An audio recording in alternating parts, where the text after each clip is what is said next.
चुलबुली बहन विशाखा की शादी कुछ ही दिनों पहले कार्तिक नाम के एक लड़के से दुर्गापुर गांव में होती है।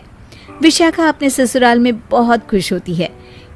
एक बार विशाखा उदास बैठी होती है तो उसकी सास उसे आकर पूछती है, अरे बहू, तू इतनी शांत क्यों बैठी है? क्या हुआ बेटा? कुछ नहीं माँ जी, घर की याद आ रही थी। एक काम करना बेटा, अपनी छोटी बहन को बुला ले, तेरा मन भी लग जाएगा है? विशाखा ये सुनकर खुश हो जाती है और अपनी बहन शिखा को फोन करके बुला लेती है। शिखा विशाखा के ससुराल आ जाती है। ती, कैसी हो आप? अरे आ गई तू, मैं तो एकदम ठीक हो गई। शिखा पूरे परिवार से मिलती है। नमस्ते जीजू, कैसे हो आप? अरे बढ़िया बढ़िया, तुम बताओ। अरे कुछ नहीं जीजू। अरे आपकी शर्ट पर कॉकरोच है? कहाँ?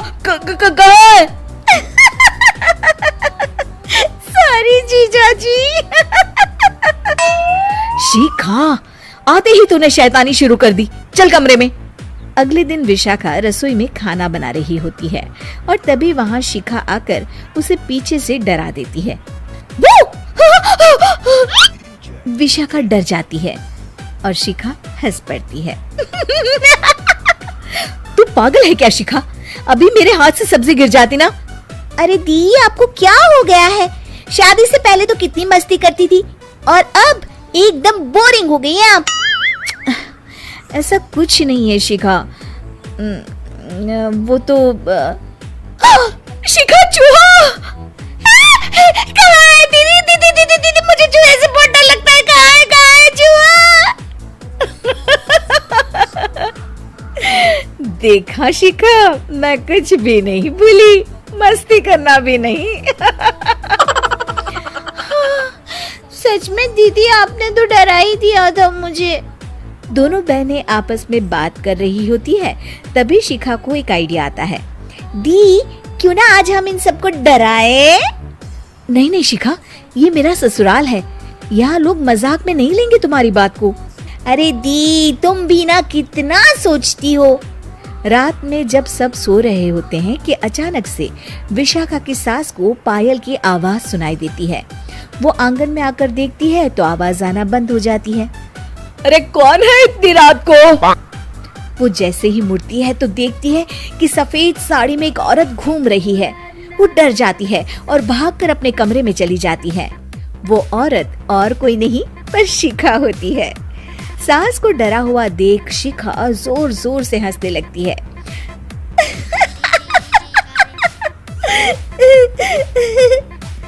अगले दिन शिखा ये बात विशाखा को बताती है।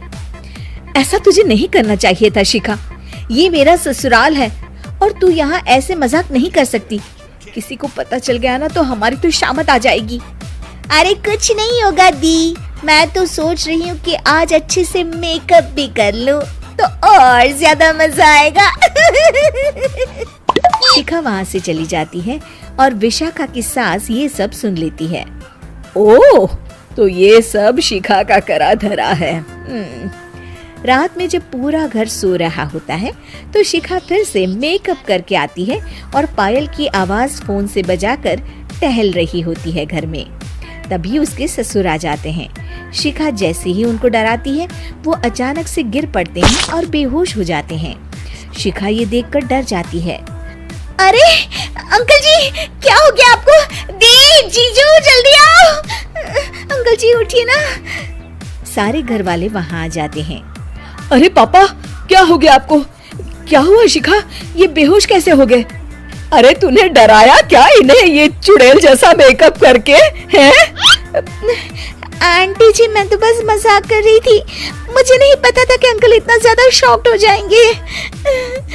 तुझे पता है ये दिल के मरीज हैं। हे भगवान, इन्हें तो दिल का दौरा पड़ गया है। शिखा घबरा जाती है। क्या दिल का दौरा? तेरी वजह से आज इनकी ये हालत है। इन्हें कुछ भी हुआ ना तो तू जेल जाएगी, समझी? शिखा रोने लगती है। नहीं नहीं आंटी जी, ऐसा मत बोलिए, अंकल को कुछ नहीं होगा। तभी ससुर को छींक आने वाली होती है। वो छींक रोकने की कोशिश करते हैं, लेकिन फिर भी उन्हें छींक आ जाती है और उनकी आंख खुल जाती है। अंकल, आप ठीक तो है ना अंकल? ससुर और सास हंसने लगते हैं। क्यों बेटा, सिर्फ तुम्हें ही मजाक करना आता है क्या? है? तो क्या पापा बेहोश नहीं हुए थे? अरे नहीं नहीं, मैंने ही प्लान बनाया था ये। पर क्यों माँ? क्योंकि विशाखा को लगता है कि ये उसका ससुराल है, उन्हें ऐसी मजाक वाली बातें पसंद नहीं आएगी। पर उन्हें ये नहीं पता कि अगर ये दोनों बहनें शेर हैं तो हम भी सवा शेर हैं। ये तो बिल्कुल सही कहा आपने आंटी जी।